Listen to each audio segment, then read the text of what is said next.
apprécies chaque personne que tu vois. Hey, j'ai dit on sourit avec le sourire. Il y a des gens ici qui ont la tête fermée. Celui qui a le front fermé, tu dis mon ami, toi tu ne veux pas obéir à Dieu. Oh, miséricorde, gloire à Dieu. Dans les salles annexes, saluez-vous avec le sourire et le rire. Bientôt, pendant un petit temps, il n'y aura pas de salle annexe. Ou plutôt.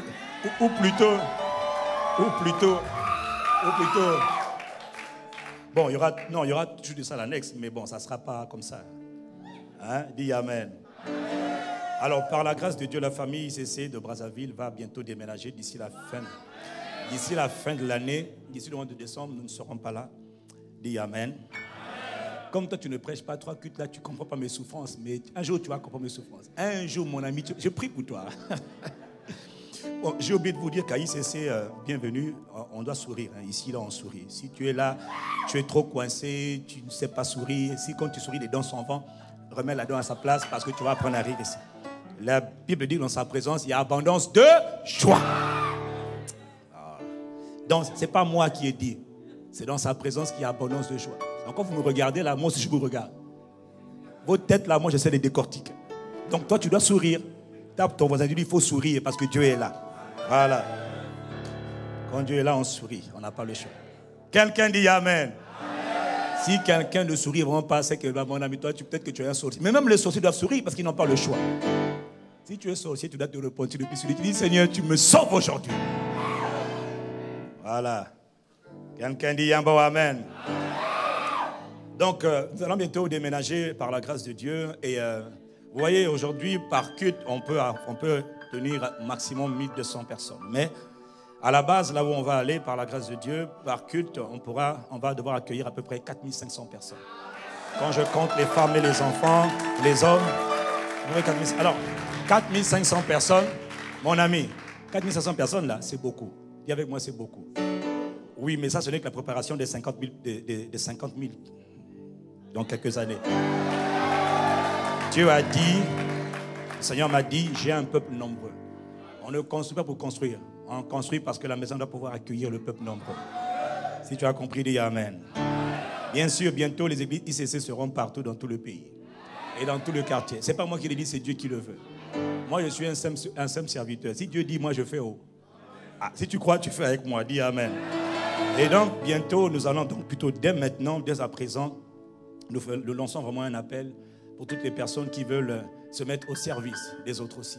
Parce qu'on est né de nouveau pour servir. On sert Dieu par la prière, mais on sert Dieu aussi avec nos grâces, nos talents, nos capacités et notre temps aussi. Donc, il est important que chaque personne... Vous voyez, quand vous êtes arrivés, il y a des gens qui sont à l'accueil, la sécurité, partout. Vous ne les voyez pas. Il y en a qui sont très actifs le dimanche. Et puis, il y a des ministères qui ne sont pas actifs le dimanche. Qu'importe. À ICC, il y a beaucoup de stars. Les stars, ce sont des serviteurs ou des servantes travaillant activement pour le royaume. Pour le royaume de Dieu.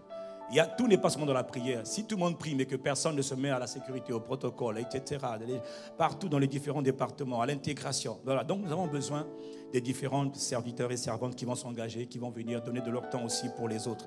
C'est-à-dire que quand tu t'assieds là, quand tu as fini, au lieu de rentrer à la maison, j'ai fini le culte. Non, tu te mets aussi au service des autres.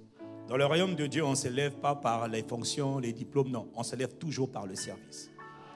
Ok, amen. Quand j'étais aux États-Unis, j'étais au Canada, aux États-Unis, dans l'église où j'allais, j'étais toujours émerveillé de voir que, contrairement à la culture de chez nous en Afrique, où ceux qui étaient à l'accueil, on les appelait les ushers, c'est-à-dire ceux qui nous recevaient pour dire bonjour, bienvenue.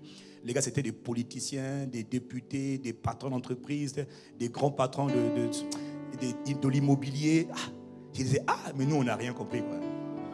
Et eux là, Dieu les a bénis, ils sont tellement reconnaissants, ils savent que c'est Dieu, ils sont aussi, bonjour, bienvenue, veuillez vous asseoir là. Je les voyais avec des badges de la sécurité, machin. Il y en a qui faisaient le parking, ça m'a... J'ai dit, quoi? Ici là, au Congo là. Non, à ICC, on va voir ce genre de choses. Non, non, ici il n'y a pas de superstar, il n'y a pas de VIP, VIPP, ici on s'en moque, ici il n'y a que Jésus-Christ. Et ce qu'on fait, on le fait avec nos cœurs. On ne sert pas, non, on ne choisit pas de servir parce que, non, on sert parce qu'on aime Dieu. On sert parce qu'on a appris à l'aimer, parce qu'on apprend à l'aimer. Si je parle à quelqu'un, dis Amen. Donc tu ne sers pas en faisant... Si quelqu'un vient dire, je suis directeur général de mon entreprise, je voudrais aussi servir comme responsable. Mon ami, chez moi, je vais te taper. Si tu n'es pas tapé, c'est Dieu qui va te taper. Si tu m'as raté, moi, tu ne rateras pas le Saint-Esprit. Quelqu'un dit Amen. On sert avec le cœur, et avec un cœur de serviteur. Un cœur de serviteur, ce n'est pas un cœur de chef. C'est un cœur qui est disponible. C'est un cœur qui est disposé. Donc quand tu viens là, quand tu as fini ton culte, tu fais comme la plupart des stars. L'autre culte, maintenant tu es au service des autres. Et tous les départements sont en train de recruter. Tous les ministères sont en train de recruter. La sécurité, l'ordre, l'entretien. Dis Amen. Le ministère de la Santé. Tout le monde entre nous. Ne dis pas, ah moi j'aime seulement les chantres. Non, toi tu aimes seulement ce qui est visible. Il faut te calmer. Voilà. Moi j'aime seulement l'intercession. Mon ami pasteur ne sait pas te chasser. C'est pas moi qui ai dit. Hein. Moi je te dis déjà. Il y a une multitude de services. Donc ceux qui veulent vraiment se rendre utiles, ceux qui ont un cœur de se rendre utile, c'est-à-dire toi et ton voisin, dis Amen.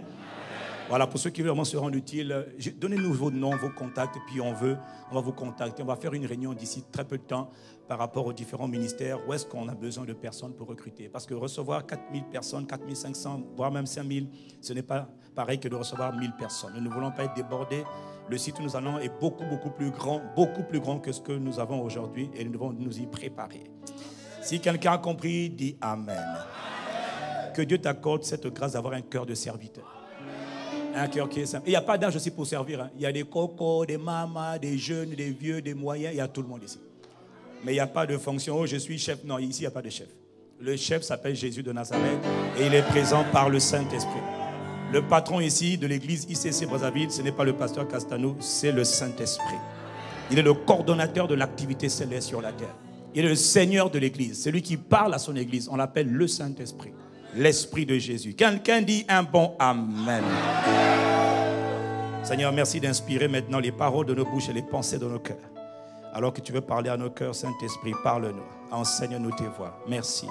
Nous sommes reconnaissants, Seigneur et Père, de ce que tu travailles en nous et avec nous. Je le dis encore, non pas à nous l'honneur, mais à toi seul l'honneur. À toi seul la reconnaissance, la célébration, la gratitude. Dans le nom de Jésus le Christ, Père, nous te sommes reconnaissants.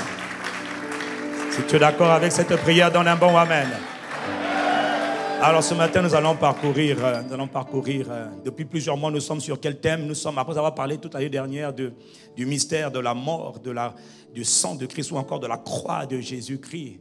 Nous avons commencé à parler depuis le début de cette année de l'autre mystère, de la résurrection de Jésus le Christ d'entre les morts. Ah, mon ami, tu es en train de voir qu'il y a une puissance, un profond secret dans le fait que Jésus soit ressuscité d'entre les morts. Quelqu'un dit Amen. Amen. Et nous sommes en train de voir donc un des avantages, une des grâces qui nous a été accordée une fois que Jésus est ressuscité d'entre les morts. Celui qui croit dans ce Jésus qui est ressuscité d'entre les morts, il devient enfant de Dieu. Celui qui croit, son statut change. Il devient enfant de Dieu. S'il y a des enfants de Dieu ici, aidez-moi à vous reconnaître. Dites un Amen pour vous-même. Ah oui, nous, à ICC, quand on sait qu'on est enfant de Dieu, on est joyeux. Quelqu'un dit Amen. Même quand tout n'a pas encore changé, mon ami, j'ai déjà commencé à changer de l'intérieur. Je suis enfant de Dieu. Et Romains 8, verset 17 nous dit que si nous sommes enfants de Dieu, alors Dieu lui-même a déclaré que nous sommes aussi ses héritiers.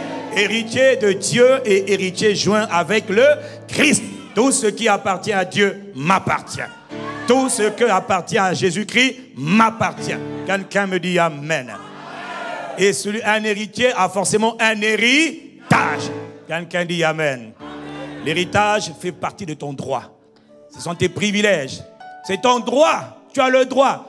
Mais on a vu ensemble qu'il y a un adversaire. Il y a tout un monde de ténèbres, un royaume des ténèbres qui est parfaitement réel, qui s'oppose à ce que tu possèdes, tout ce que Dieu veut te donner. Tout ce que Dieu t'a déjà donné, quelqu'un est en train de contester, quelqu'un est en train de s'opposer, quelqu'un est en train de dire non, lui jamais, c'est pas comme ça, je m'oppose. On les appelle des démons, on les appelle des entités sataniques. Le mot Satan veut dire accusateur, veut aussi dire adversaire, opposant. Il s'oppose vigoureusement avec détermination à tout ce que Dieu veut te donner. Tout ce que tu aspires à avoir, sache une chose, quelqu'un va s'opposer avec vigueur à toi. Et la bonne nouvelle, c'est que beaucoup d'entre nous sont en train de souffrir parce qu'ils n'ont pas compris comment on fait pour se contre-opposer à ces entités démoniaques. Alors qu'hier, étant tellement oppressés que tu crois qu'elles ont le pouvoir sur toi. Aucun démon, mon ami, quelle que soit la forme du dragon, du serpent, du scorpion, aucun démon n'a plus de pouvoir ou d'autorité sur toi. Rien, rien. Et la clé de ta délivrance a été donnée par Jésus le Christ, qui a versé quoi? Son sang précieux. En lui, par son sang, Tu as été racheté. Quelqu'un dit un bon amen. La clé de l'autorité vient du sang précieux de Jésus. Pas du pasteur, du sang de Jésus le Christ. Si j'ai parlé à quelqu'un, donne-moi un bon amen. Donc quand Satan s'oppose, quand le diable s'oppose, quand les démons s'opposent, toi tu dois engager la force pour aller conquérir ton héritage. C'est-à-dire tes droits, tes privilèges, tes biens, tes grâces que Dieu t'a donné en Jésus le Christ. Ce n'est plus la responsabilité du Père, c'est la tienne d'engager la force pour aller conquérir ton héritage. Et quand Dieu le dit, Dieu dit, je suis moi-même avec toi. Mais c'est toi qui dois engager la force. Et nous sommes en train de voir la force de la foi. Après avoir parlé de la force de la communion avec le Saint-Esprit, la force de la méditation de la parole. Tu vas voir que la parole revient toujours, toujours et toujours. Nous sommes en train d'engager maintenant la force de la foi. Quelqu'un me dit la force de la foi. Ah oui, Dieu est en train de faire de toi un homme de foi. On a vu ensemble qu'il n'y a qu'un seul type de foi pour Dieu. C'est la foi de Dieu. La foi de Dieu, ou encore le genre de foi que Dieu lui-même a. Il a dit dans Marc 11, verset 22, « Ayez foi en Dieu ». Mais on a vu ensemble que la version d'origine, la version grecque dit plutôt, « Ayez la foi de Dieu ». Et nous avons vu ensemble, bonne nouvelle, tu n'as plus besoin de prier pour demander à avoir la foi de Dieu. Parce que quiconque est né de Dieu, quiconque est né de nouveau, possède la foi de Dieu. La foi est une force, la foi est une émotion vitale, mais en vérité c'est une force, une puissance qu'on engage quand on doit récupérer son héritage, quand on doit posséder ses possessions, quand on doit réprimer le monde des ténèbres, quand on doit prier, il faut prier avec la foi. S'il n'y a pas la foi, ah mon ami, il n'y aura rien. Les montagnes ne se déplaceront pas. Les situations ne changeront pas parce que tu espères. Non, on n'espère pas. On a la foi et on commande de montagnes, on doit les soumettre. Quelqu'un me donne un bon amen. Jésus nous a dit dans Marc 9, verset 23, que si tu peux croire, c'est toi qui dois croire. Si tu peux croire, c'est pas lui qui doit croire, ce n'est pas Dieu qui doit croire, c'est toi qui dois croire.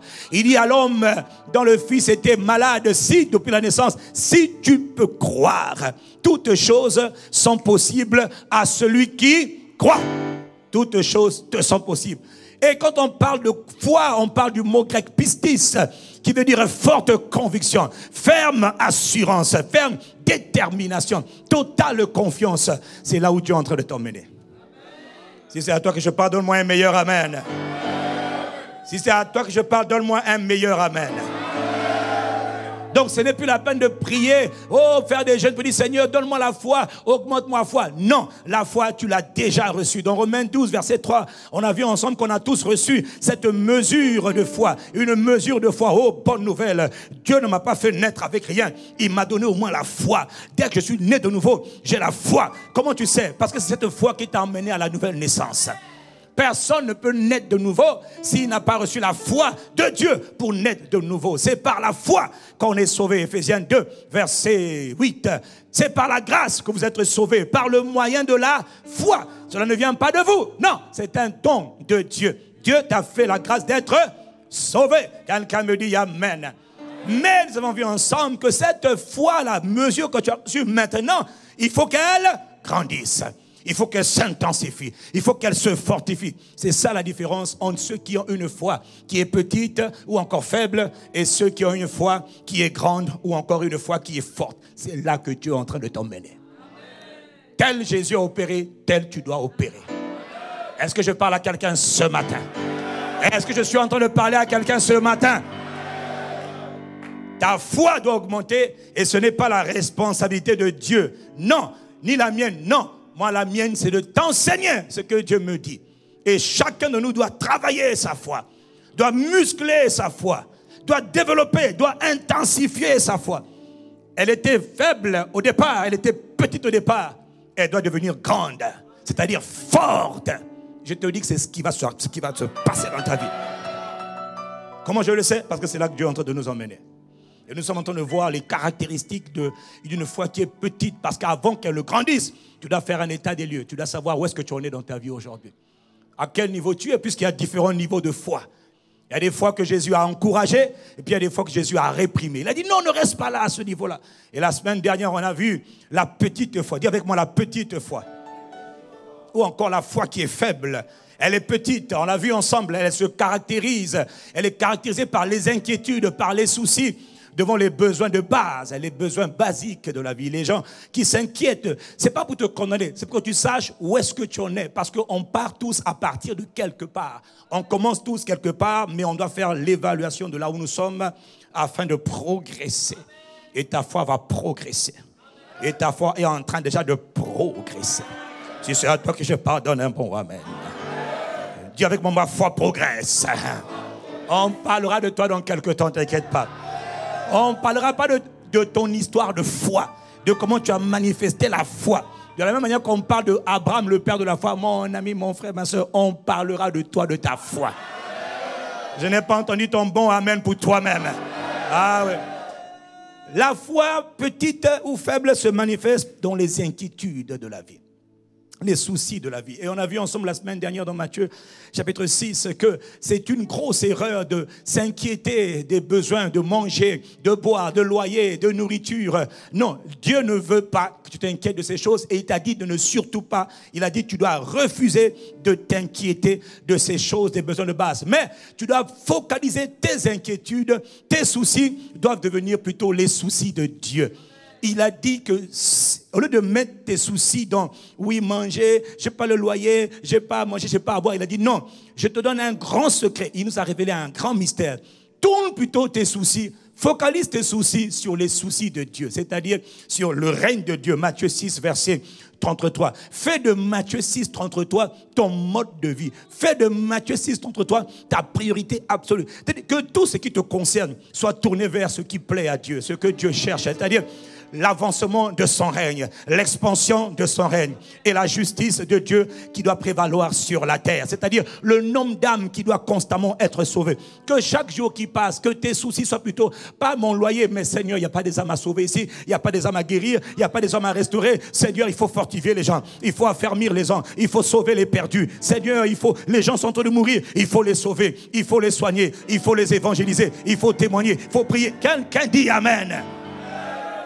Ton cœur doit être tourné, non pas vers tes soucis, mais vers les besoins du cœur de Dieu. Et quand tu cherches premièrement, principalement, les intérêts du royaume de Dieu, Dieu lui-même dit que tout ce que tu cherchais, le loyer, les études, la nourriture, à boire, à manger, toutes ces choses vont maintenant te suivre. On ne cherche pas les choses, on cherche l'expansion du règne de Dieu. On cherche la justice de Dieu.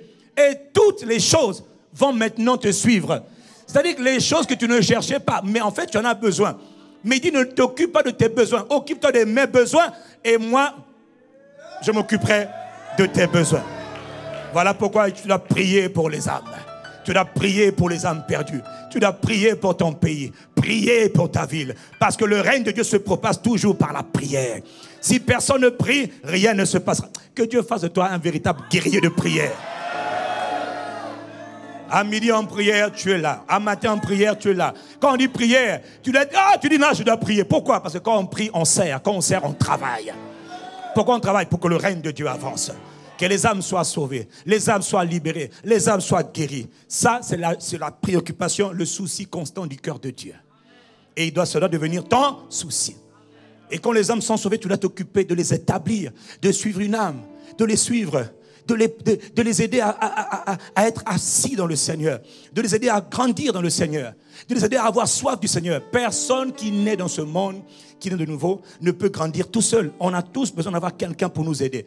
Mon ami, même si tu me dis, ah oui, mais moi, Dieu me parle. Mon ami, quand tu es là, quelqu'un t'a donné du lait. Ah, donc toi, tu as pris le lait tout seul. Tout le lait. Non, tout le monde s'est appuyé sur quelqu'un. Tout le monde s'appuie sur quelqu'un. Quelqu'un a besoin de toi pour l'aider à mûrir, pour l'aider à grandir en Jésus-Christ. La question, est-ce qu'il pourra compter sur toi? Dis-moi Amen. Ça doit être ton souci à toi. Comment faire pour aider les autres? Bien sûr, il faut d'abord t'aider toi-même. Si tu as été déjà démantelé en 1000 morceaux, comment tu vas aider les autres?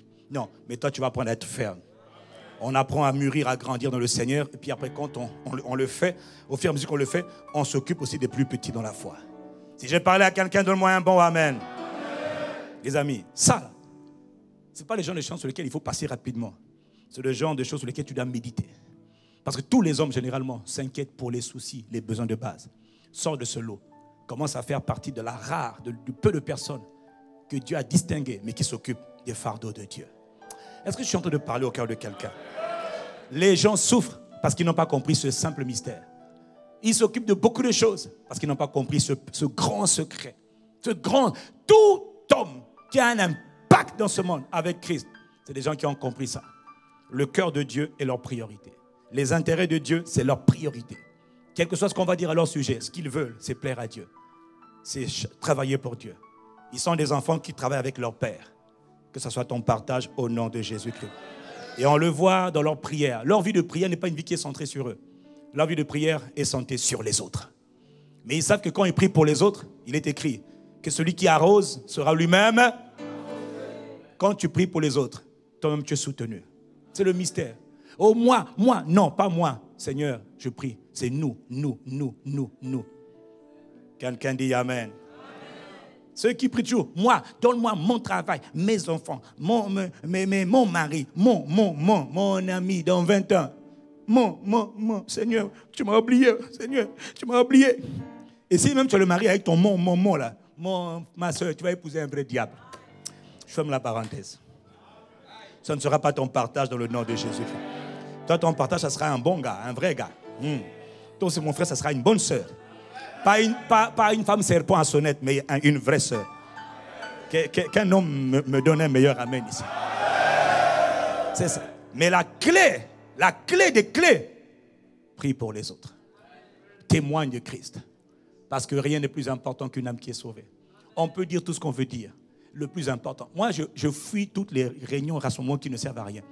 Si tu fais un séminaire, un atelier, que tout soit fait dans le but de gagner des âmes. Si tu sors, c'est pour gagner des âmes. Si on va, c'est pour gagner des âmes. Ce n'est pas pour aller faire le matalana. Non, c'est pour gagner des perdus.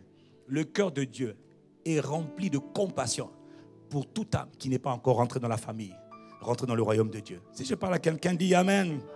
Et ça doit faire partie de tes priorités. Est-ce que je parle à quelqu'un ce matin?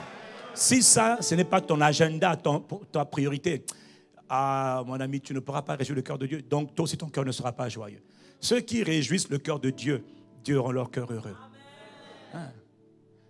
Celui qui sème, il récoltera. Ce principe est tellement important. Matthieu 6, 33 doit devenir ton mode de vie. Je te le dis pour que tu arrêtes de te battre pour rien. Je te le dis que tu apprennes à te battre pour les intérêts du royaume de Dieu.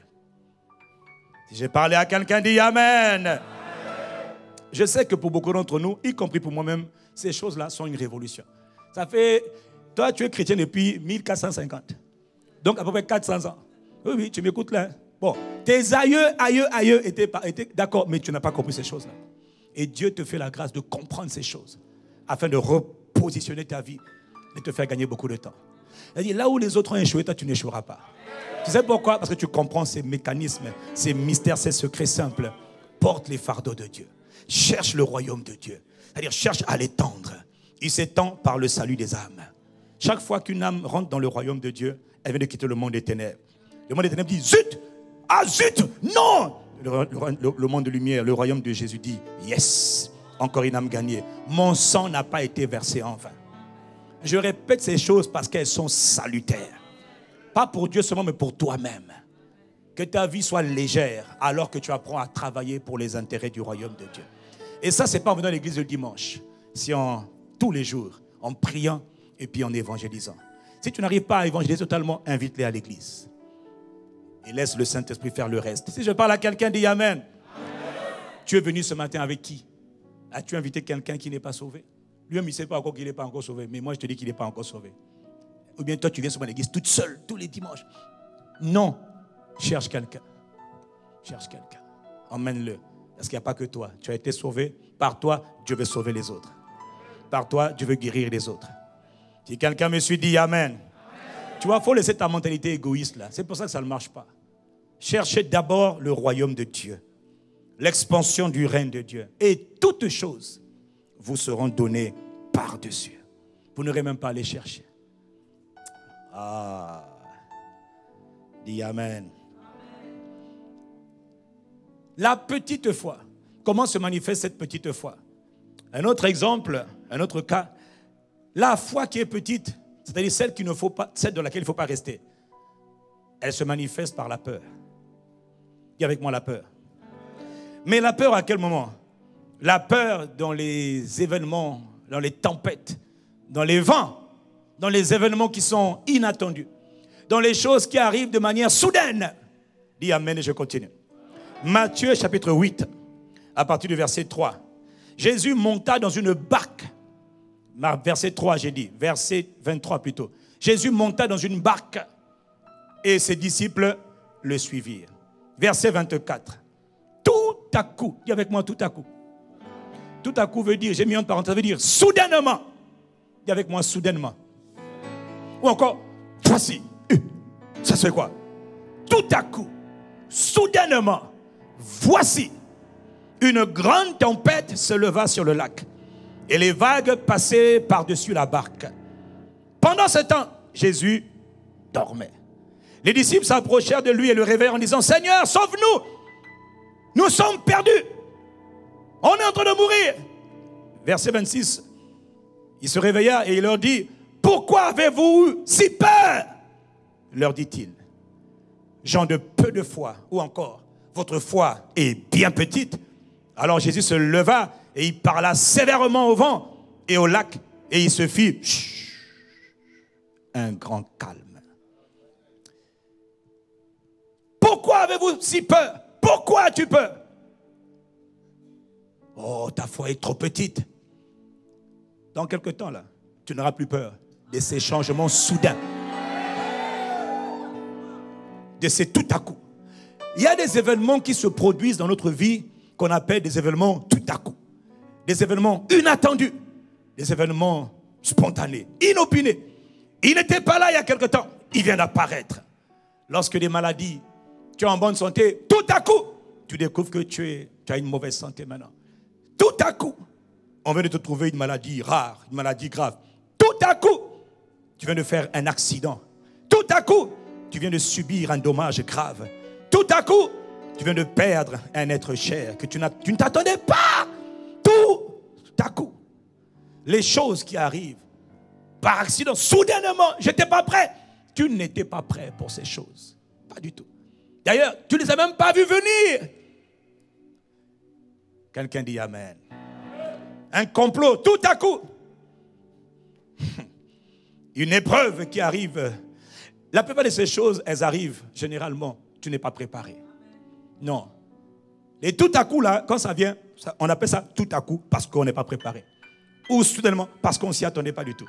Comment toi tu réagis devant les événements soudains, inattendus, inopinés, instantanés qui arrivent de la vie? Comment tu réagis? Dans le cas d'espèce, on voit que les disciples, eux, ils ont réagi par la panique. Ils ont réagi par la peur. Oh, et tu mourras. Oui, c'est très grave. Et il vous reste 3 mois à vivre. Voilà une nouvelle qu'on appelle une nouvelle tout à coup. Un tel a fait un accident, tout à coup.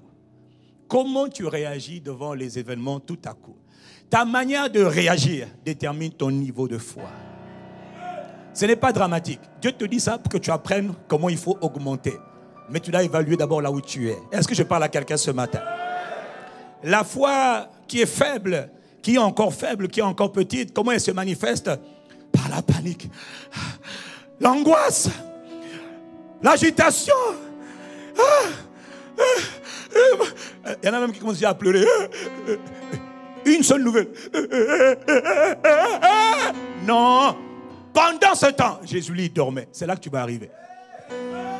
C'est là que Dieu veut t'emmener. Parce que tu remarqueras que le type de réaction que tu as va déterminer l'intensité du problème. Ouais. La panique n'a jamais aidé à résoudre un problème. N'a jamais aidé à résoudre un problème. Il faut que tu t'arrêtes un instant dans la parole de Dieu. Dieu dit que la panique, l'angoisse ou la peur est un esprit d'abord. La peur est toujours un esprit. Et l'esprit amène une émotion. Mais derrière l'émotion, il y a un esprit. Et le père t'aurait dit, mais comment mon enfant à moi peut bouger comme ça? Mon fils, le premier d'entre nous tous, lui, il est notre modèle à suivre. Pendant que c'est en train de jongler, gicler, s'agiter dehors, Jésus, lui, il dort. C'est-à-dire, il est calme. Oh, voilà le genre de calme que Dieu te donne ce matin. Si c'est à toi que je parle, donne-moi un meilleur amen. Le calme. Ton niveau de réponse détermine ton niveau de foi. Ouais, c'est ça. Les gens qui sont faits. Je te dis ça pour que tu évalues là où tu es aujourd'hui et là où surtout tu dois aller demain. Le roi David, il n'était pas encore roi, mais il était encore un fugitif. Mais il était déjà loin. Oh, toi tu as déjà reçu Christ. Si tu es né de nouveau, Christ habite déjà en toi, donc tu as déjà reçu l'onction. Elle est juste en train de s'intensifier, mais tu as déjà reçu l'onction. Dis-moi amen. Mon ami, quand on est né de nouveau, on ne peut pas être désavantagé. Non, on peut avoir des persécutions, des secousses, des coups en tout genre, oui, mais on n'est pas désavantagé. Ce n'est pas parce que quelqu'un est persécuté, même qu'il meurt, qu'il a été désavantagé. Non, on peut même mourir en martyr comme les tiennes, mais être extrêmement avantagé aux yeux de Dieu. Ce qui compte, ce n'est pas le langage des hommes, c'est le langage de Dieu. Pas la pensée des hommes, mais la pensée de Dieu. Si je parle à quelqu'un, dis Amen. Un jour, David il est allé faire la guerre, c'était un fugitif. Il a passé des années à fuir le roi Saül qui voulait le tuer. David était considéré comme étant un rebelle. C'était pas un rebelle, c'était un homme de Dieu. Mais on accusait, comme quoi des fois les hommes de Dieu peuvent être accusés. Béni soit Dieu. Ça pour moi. J'aime beaucoup l'histoire de David parce qu'on peut t'accuser de tous les maux. On t'accuse de tout. Mais le gars, il était pour lui innocent. Mais Dieu dit, mon fils, passe par là. C'est le chemin de la gloire. C'est le chemin de l'élévation. Il n'y a pas de victoire sans problème, sans triomphe. Non. Il n'y a pas de... Non. Personne ne parviendra là où Dieu veut l'emmener s'il n'a pas connu, par exemple, des saisons de désert, de galère, de persécution, d'accusation. C'était le cas de David. Et un jour, ils ont fait une excursion pour aller dans une autre ville. Et pendant qu'ils ont fait cette excursion dans une autre ville, les ennemis, les Amalécites sont passés dans leur maison. Et ils ont pillé leur maison. Ils ont emporté femmes et enfants de David. Et tous les troupes, tous les serviteurs, les hommes de David, lorsqu'ils sont revenus dans leur camp, tu sais, des fois, tu es en train d'aller faire quelque chose de bon pour la gloire de Dieu. Et derrière, chez toi-même, il se passe des choses terribles. Il se passe des drames. Qu'est-ce que tu fais lorsque tu es allé faire quelque chose de bon pour la gloire de Dieu et que tu as laissé des choses derrière et puis quand tu arrives, il n'y a plus rien du tout. Ils sont arrivés et leur ville avait été pillée et surtout les femmes et les enfants avaient été enlevés. Et la Bible dit que les hommes étaient dans un profond désarroi, un profond malheur. Ils étaient amers, ils étaient en colère. Nos femmes, nos enfants, oh, petit. Ah! Et dans leur colère, leur extrême colère, est-ce que quelqu'un me suit? Dis-moi amen. Il faut lire la Bible, il faut lire ça dans 1 Samuel 30. Et la Bible dit qu'à partir du verset 26, David, le roi loin de l'Éternel, le chantre agréable de Dieu, l'homme au cœur selon Dieu, l'homme qui aimait Dieu et l'homme que ses troupes aimaient, l'homme que ses hommes, ses soldats admiraient, appréciaient. Oh, la Bible dit que... Non. Donne-moi le verset 6, s'il te plaît. Donne-moi le verset 6. Miséricorde, il faut suivre, petit, il faut suivre. La Bible dit que David fut dans une grande détresse, dans une grande angoisse. David fut dans une grande angoisse, une grande peur. Pourquoi David eut peur? Parce que le peuple, ces hommes, parlaient maintenant de le lapider. C'est-à-dire que l'homme qu'ils aiment, ils voulaient maintenant tuer leur prince, tuer leur leader. Parfois, les gens, quand ils ont tous sur le problème, ils peuvent te tuer, même si on t'aime bien, mais on peut quand même te tuer. Dis amen, je ferme la parenthèse. Ils voulaient maintenant le tuer parce qu'ils avaient tous de l'amertume dans l'âme, de la douleur, de l'aigreur. Ils étaient en colère. Alors que ce n'est pas David qui a commis l'acte. Mais chacun était en colère à cause de ses fils et de ses filles. Quelqu'un dit amen. Donc tu vois, voilà une situation. Tout à coup, on arrive, on découvre. Oh, mais qui a fait ça? Mais c'est pas David. Mais ça te montre une leçon, mon ami. Il faut être humble devant Dieu. Dis amen et je continue. Et le peuple était dans l'amertume, on peut comprendre, parce que la colère parfois, dans la colère on fait des choses parfois regrettables. Dans leur colère et leur amertume, leur aigreur, leur douleur, ils ont voulu tuer leur leader, celui que Dieu a établi pour les bénir. Parfois on peut vouloir même tuer celui que Dieu t'a envoyé pour te bénir. Tu peux même vouloir tuer celui que Dieu t'a appelé, celui que Dieu a établi pour te bénir. Tu peux commencer à le tuer à cause de la colère ou de l'amertume. Oh, que ça ne t'arrive jamais au nom de Jésus le Christ. Et David était en grande difficulté, grande peur. Qu'est-ce que David fit? La Bible dit, David, alors que tout le monde, alors qu'il dit bien qu'il avait peur, dans sa peur, oui, c'est vrai qu'il avait peur, mais David a trouvé en lui les... N'oubliez pas que David, c'était un homme qui aimait la parole de Dieu. Ce David-là, c'est lui qui a dit que j'aime ta loi tous les jours. Elle est l'objet de ma méditation. C'est le même David qui a dit que je garde ta parole dans mon cœur afin de ne pas pécher contre toi. C'est le même David qui disait que l'Éternel est toujours bon et très digne de louange et sa grandeur est insondable. C'est le même David qui disait que, oh Éternel, j'aime le séjour de ta maison. J'aime ta parole, j'aime ta présence. C'est le même David qui disait qu'il y a abondance de joie dans ta présence. Mais ce jour-là, David a oublié toutes ces choses. David était effrayé. Mais la bonne nouvelle, quand la parole demeure en toi, quand tu attaches à la présence et à la parole de Dieu, mon ami, quel que soit le niveau de détresse, ce jour-là, écoute, il dit, il était dans une grande angoisse. Les hommes menaçaient de le lapider. Mais, dis avec moi, mais David reprit courage en s'appuyant sur l'Éternel son Dieu. David, il se fortifia. David retrouva des forces. De la peur, il dit oui c'est vrai, je sens la peur, mais je refuse de céder à la peur. Je sens l'angoisse, mais l'angoisse n'est pas mon héritage, l'angoisse n'est pas mon partage, l'angoisse n'est pas mon partage. Je ne suis pas né pour avoir peur. Non, Dieu m'a déjà aidé hier devant le Philistin Goliath. Le même Dieu qui m'a soutenu hier, c'est le même Dieu qui me soutiendra aujourd'hui, parce que l'Éternel n'a pas changé. David s'est appuyé parce qu'il connaissait Dieu. Tu dois connaître Dieu. Tu dois connaître Dieu. C'est là, tu dis non, le Dieu qui m'a délivré de l'ours, le Dieu qui m'a délivré du lion, c'est le même Dieu qui voit cette situation. Il a permis, d'accord, mais il permet aussi un chemin pour moi, pour sortir. Parce que ce papa-là, il est mon papa, il est fidèle, il ne m'abandonnera pas. Non, je n'ai plus rien à craindre. Je refuse de m'inquiéter, je refuse d'avoir peur. Et pendant qu'il était en train de parler, David était un homme qui aimait la parole.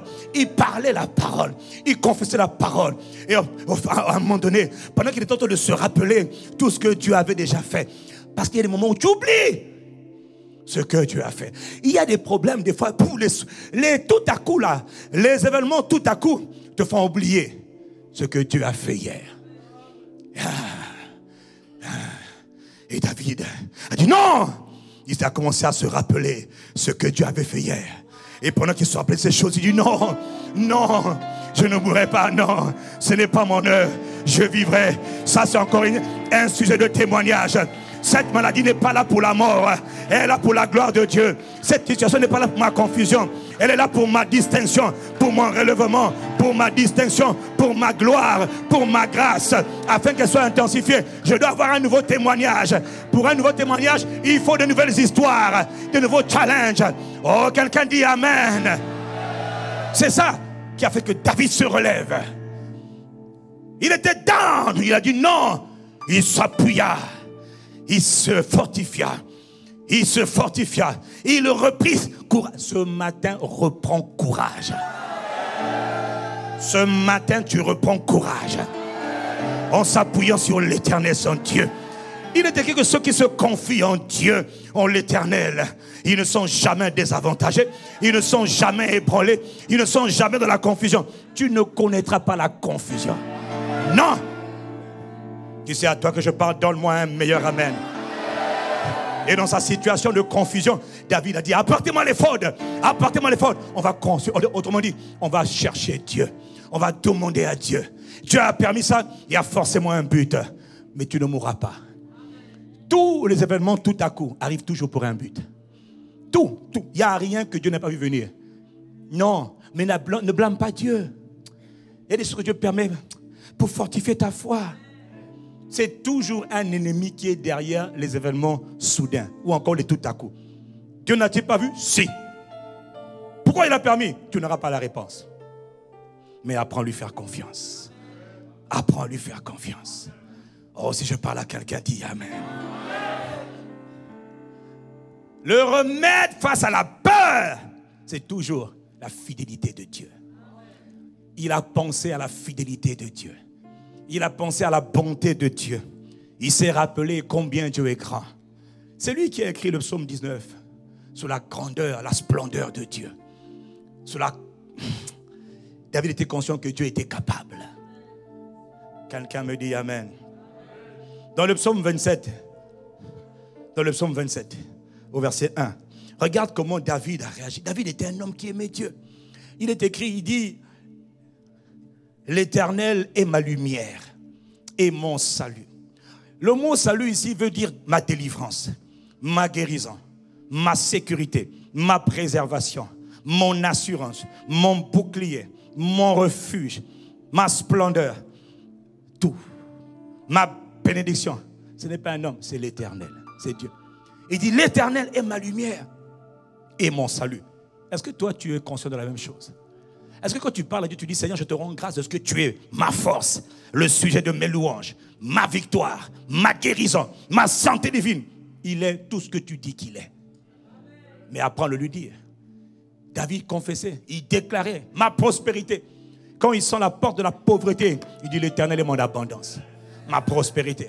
La foi ne dit pas ce que je sens. La foi dit ce que Dieu a dit.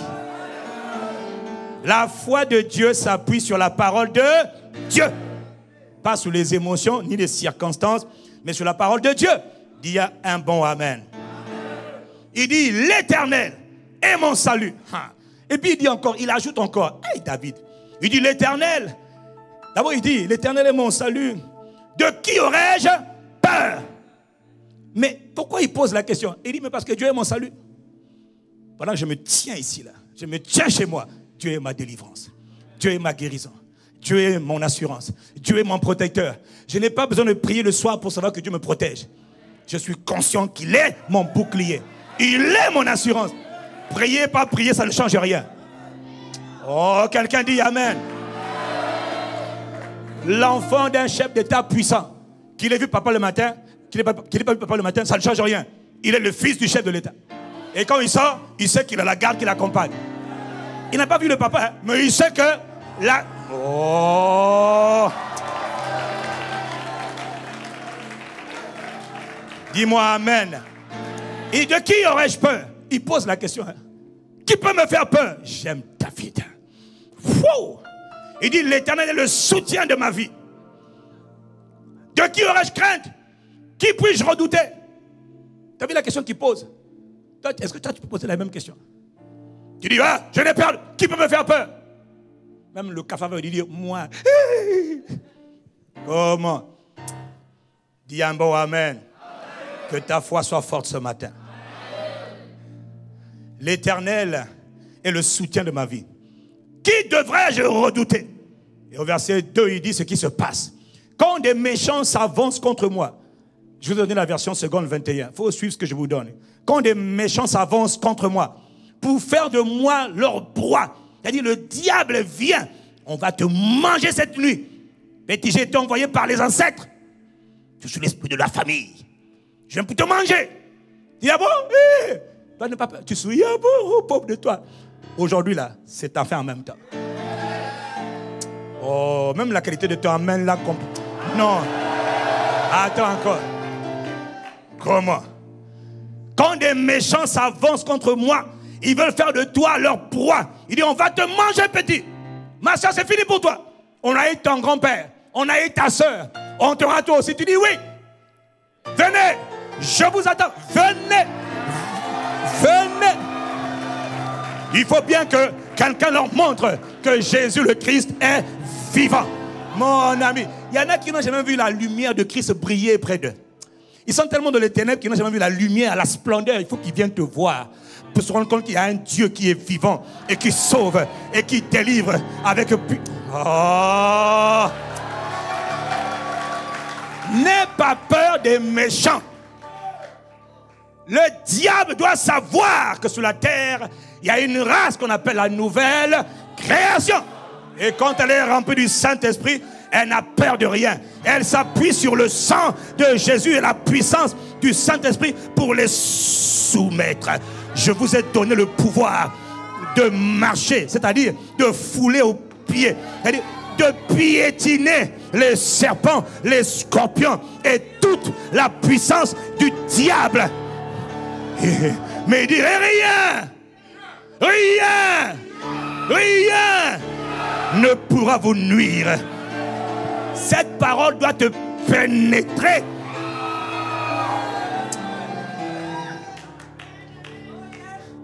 Quand des méchants s'avancent contre moi pour dévorer ma chair ou pour faire de moi leur nourriture, il y a des gens qui ont dit que c'est toi leur nourriture.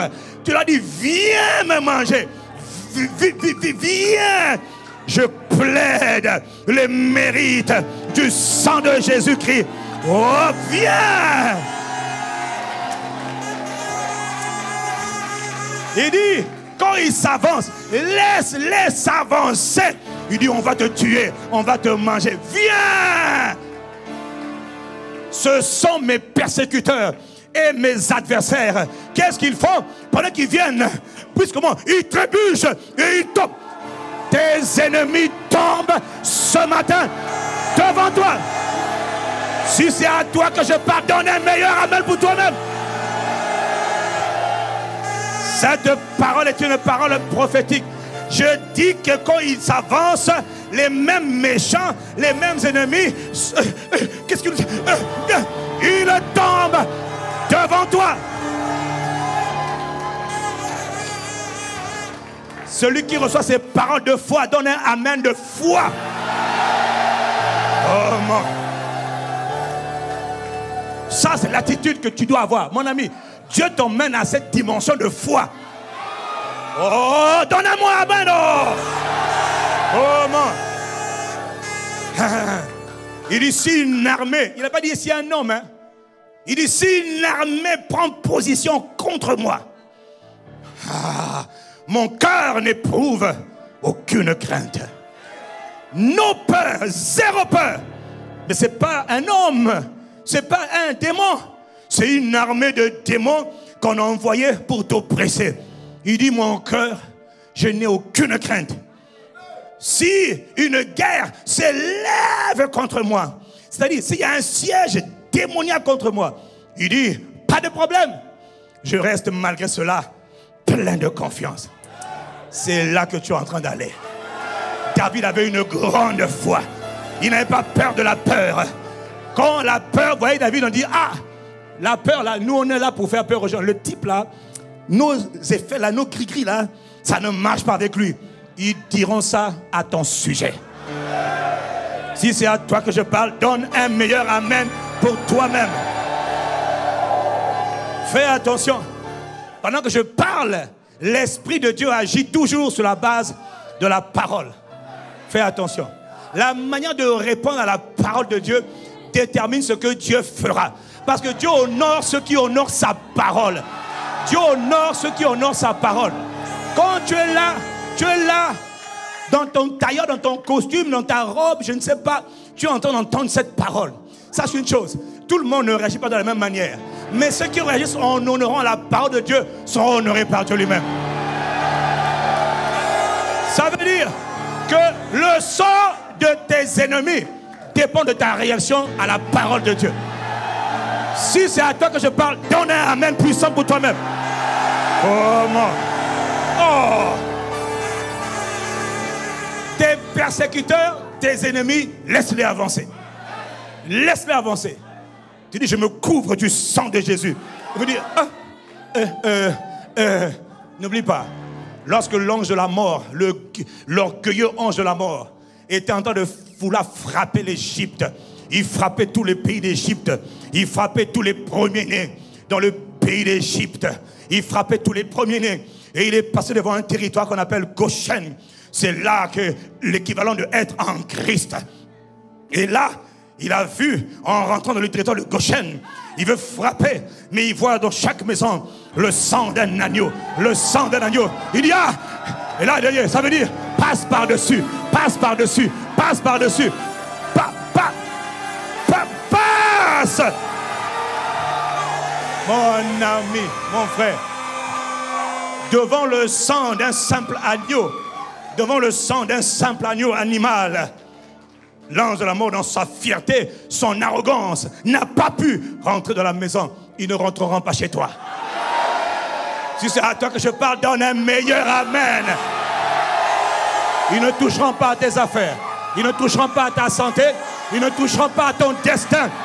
À cause du sang de Jésus le Christ. Ah. Oh, y a-t-il quelqu'un pour acclamer ce Jésus, le Messie?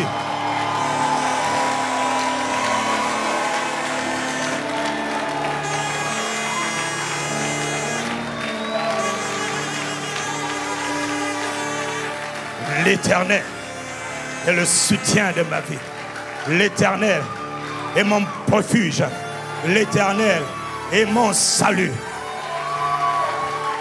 Son nom, c'est Jésus de Nazareth, le Christ.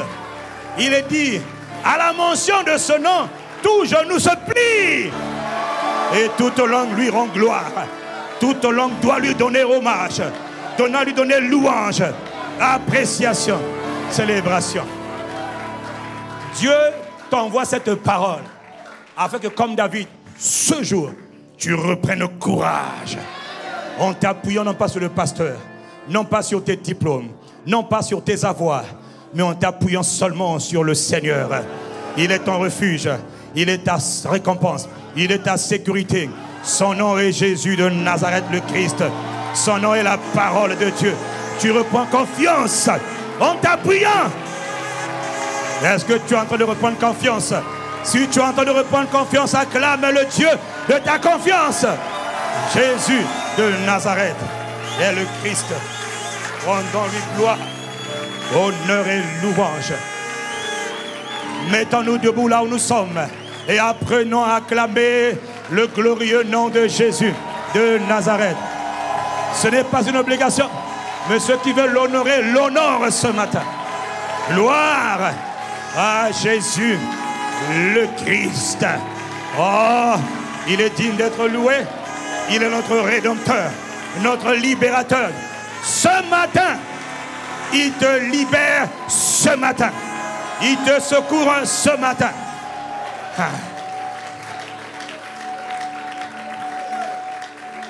Dans le nom puissant de Jésus le Christ, que toute forme de peur qui t'animait et qui t'oppressait, maintenant, au nom de Jésus le Christ, que toute forme de peur soit réprimée dans le nom de Jésus.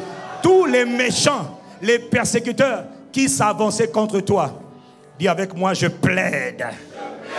Les mérites, l'aspersion, la voix du sang de Jésus en ma faveur.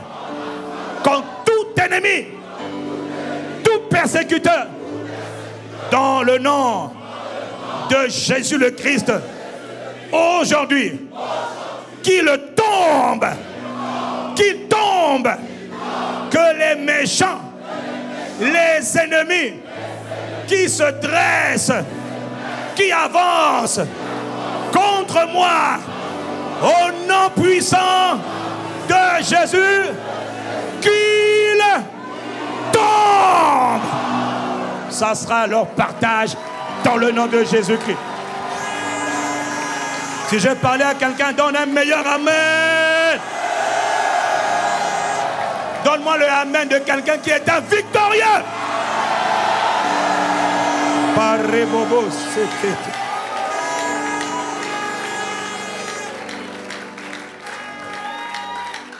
Si tu as reçu quelque chose, si Dieu t'a parlé ce matin, lève tes deux mains, rends-lui gloire. C'est poussé par l'Esprit que nous avons parlé de la part de Dieu.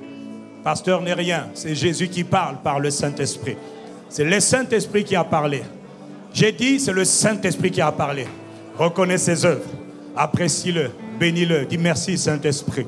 Esprit de Dieu, nous te remercions. Esprit de Dieu, nous t'apprécions. Seigneur Jésus, nous te rendons la gloire. Père, nous te rendons de vives actions de grâce. Ce matin, comme David a repris courage, quelqu'un ce matin reprend courage devant les événements soudains, devant les événements inattendus, devant les catastrophes, devant les accidents, devant les complots soudains, personne ne panique. Tout le monde reprend courage. Il y a quelqu'un qui reçoit l'esprit de courage. Il y a quelqu'un qui reçoit l'esprit de courage. Quelqu'un reçoit l'esprit de courage. Dans le nom de Jésus de Nazareth le Christ. Ce n'est pas nous, mais à Jésus le Messie. Jésus le grand sauveur, le triomphateur. Nous donnons honneur, louange et gloire, acclamation, acclamation, appréciation, célébration. Est-ce que tu es en train d'acclamer Jésus? Est-ce que tu es en train d'acclamer Jésus? Est-ce que tu es en train d'acclamer Jésus, le Christ, notre Seigneur?